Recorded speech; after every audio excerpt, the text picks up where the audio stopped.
వర్గీకరణ సమర్థిస్తే మేము కలిసి ఉంటాం, మా అభిప్రాయానికి విలువనియకపోతే మేము కలిసి ఉంటాం. మాకు బీసీల మద్దతు ఉన్నది, మా బీసీలు మా సోదరులే, అగ్రకులాలు మా సోదరులే, ఓకే, మా మైనార్టీలు మా సోదరులే, మా గిరిజనులు మా సోదరులే, మాలేతర మా దళితులు మా సోదరులే. వర్గీకరణ వ్యతిరేకించిన వాళ్ళని మేము సోదరులుగా పరిగణించాం, వర్గీకరణ వ్యతిరేకించడం మా సోదరులు కూడా పరిగణించడం అందరూ.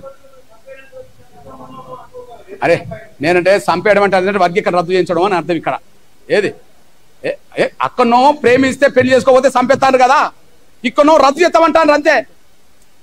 ఇప్పుడు పాలసీ ఏది, అక్కడనో ప్రేమించకపోతే పెళ్లి చేసుకోకపోతే చంపేస్తాను, ఇక్కడ నువ్వు ఐక్యంగా ఉండకపోతే నేను రద్దు చేస్తామంటాను. సైకో కదా ఇది. అందువల్ల అట్లా ప్రేమించి మేము ఏకపక్షంగా నేను ప్రేమించాను నువ్వు పెళ్లి చేసుకోకపోతే చంపేస్తాను సైకోలు ఎట్లనో, మా ఇష్టం లేకుండా మా వర్గీకరణ సమర్థించకుండా మాతో కలిసి ఉండాలి లేకపోతే రద్దు చేస్తామంటే ఇది ఇక్కడ సైకోలే. కాబట్టి సైకోల సంగతి తేల్చేస్తాం, మానవాదుల సంగతి తేల్చేస్తాం, అంబేద్కర్ రథాన్ని ముందుకు నడిపిస్తాం. అంబేద్కర్ రథాన్ని ముందుకు నడిపించే కాడ ఎన్ని అడ్డంకులను ఎదుర్కొంటాం. మీ అయ్యలు కాదు, మీ అయ్యలు కూడా పుట్టినా మళ్ళీ వర్గీకరణ ఆపలేరు, ఇది సత్యం. ఇప్పుడు మాట్లాడండి.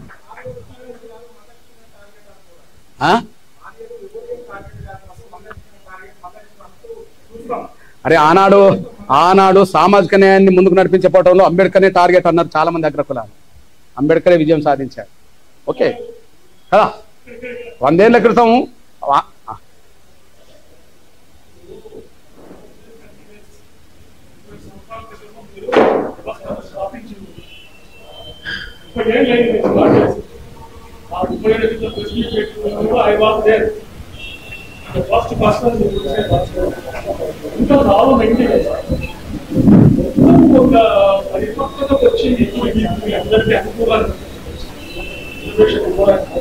అయినప్పటికీ కూడా మీ అవతలి వర్గాలు ఈ స్థాయిలో మీటింగ్లు పెడుతున్నారంటే వ్యతిరేకంగా, అంటే నేను పార్టీ అభ్యర్థి కావచ్చు, బీజేపీ కావచ్చు, ఏదైనా కావచ్చు, దృశ్య హస్తంలో పెట్టడానికి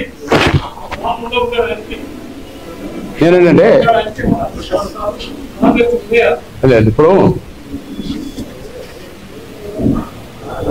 కాంగ్రెస్ పార్టీ ఇప్పుడు అధిష్టానం అది తెలుసుకోవాలి. ఇప్పుడు వీళ్లకు నిజాయితీ దమ్ముంటున్నామో కాంగ్రెస్ పాలసీ పరంగా వర్గీకరణ సమర్థిస్తున్నది కాబట్టి, ముందు వర్గీకరణ చేసింది కాంగ్రెసే పంజాబ్లో కాబట్టి, రాహుల్ గాంధీ వర్గీకరణ సమర్థిస్తున్నాడు అనే విషయం వాయిస్ వచ్చింది కాబట్టి, మల్లికార్జున ఖర్గే వర్గీకరణ సమర్థిస్తూ మేనిఫెస్టో పెట్టి డిక్లరేషన్ చేసింది కాబట్టి, ముఖ్యమంత్రి సమర్థిస్తున్నాడు కాబట్టి ఇక మీరు ఆ పార్టీలో ఉండకుండా రాజీనామా చేసి వర్గీకరణ వ్యతిరేకంగా ముందుకు రండి అని చెప్పారు. రెండోది కాంగ్రెస్ను కోరుతున్నా, మీ పార్టీలోనే ఉండి వర్గీకరణకు అడ్డుతవుతామని మాట్లాడుతుంటే పార్టీ అధిష్టాన వర్గం ఎందుకు మౌనంగా ఉన్నదని వీళ్ళని అడుగుతున్నా. పార్టీ అధిష్టాన వర్గం ఎందుకు మౌనంగా ఉన్నది? ఇది రాహుల్ గాంధీకి వ్యతిరేకమే కదా, మల్లికార్జున ఖర్గే డిక్లరేషన్కు చేవెళ్ల డిక్లరేషన్కి వ్యతిరేకమే కదా, ఓకే, చివరి డిక్లరేషన్కి వ్యతిరేకమే కదా, ముఖ్యమంత్రి అసెంబ్లీలో ప్రకటించిన దానికి వ్యతిరేకమే కదా. మరి వ్యతిరేకంగా రోడ్డు మీద మేము వర్గీకరణ అడ్డుతో మాట్లాడుతున్నంటే ఇది అధిష్టానాన్ని రాహుల్ గాంధీని ధిక్కరించినట్టే, ఇది మేనిఫెస్టో డిక్లరించినట్టే, ఇది మల్లికార్జున ఖర్గే ధిక్కరించినట్టే. మరి ఎందుకు మౌనంగా ఉన్నారు?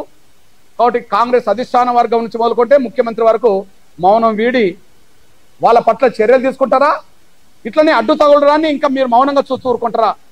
దళితుల మధ్యలో మరింత విఘాతం పెరగడానికి మీరు వాళ్ళకు అనుకూలంగా ఉంటారా అనే విషయం తేల్చుకోవాల్సిన అవసరం వాళ్ళకు ఉన్నదనేసి కూడా మీ దృష్టి తీసుకొస్తున్నా నేను.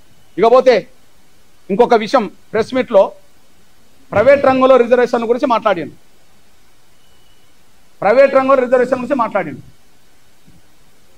మేము ప్రైవేట్ రంగంలో రిజర్వేషన్ కావాలని ఇప్పుడు గౌరవ కేఆర్ నారాయణ గారు రాష్ట్రపతిగా ఉన్న కాలంలోనే ప్రైవేట్ రంగంలో రిజర్వేషన్లు అమలు జరగాలని చెప్పి రాష్ట్రపతిగా స్వాతంత్ర దినోత్సవ వేడుకల్లో పిలుపునిచ్చేశాడు. మేము ఆనాడే అందుకున్నాం. వాస్తవానికి వర్గీకరణ అడ్డు తగలకపోతే ప్రైవేట్ రంగంలో రిజర్వేషన్ల అంశం దేశవ్యాప్తంగా ప్రధాన ఎజెండాగా మార్చేవాళ్ళు. వర్గీకరణ అడ్డు తగలకపోతే ప్రైవేట్ రంగంలో రిజర్వేషన్ అంశాన్ని దేశవ్యాప్తంగా ప్రధాన ఎజెండాగా మార్చేవాళ్ళం కదా. ఇప్పుడు మరి ప్రైవేట్ రంగంలో రిజర్వేషన్లకు వ్యతిరేకం ఎవరు? అగ్రకులాల పారిశ్రామికవేత్తలు అనుకూలంగా ఉండరు.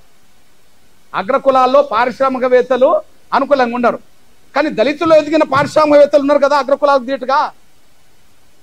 ఎగ్జాంపుల్ మా వెంకటస్వామి కుటుంబమే కదా, ఎగ్జాంపుల్ మా వెంకటస్వామి కుటుంబమే కదా.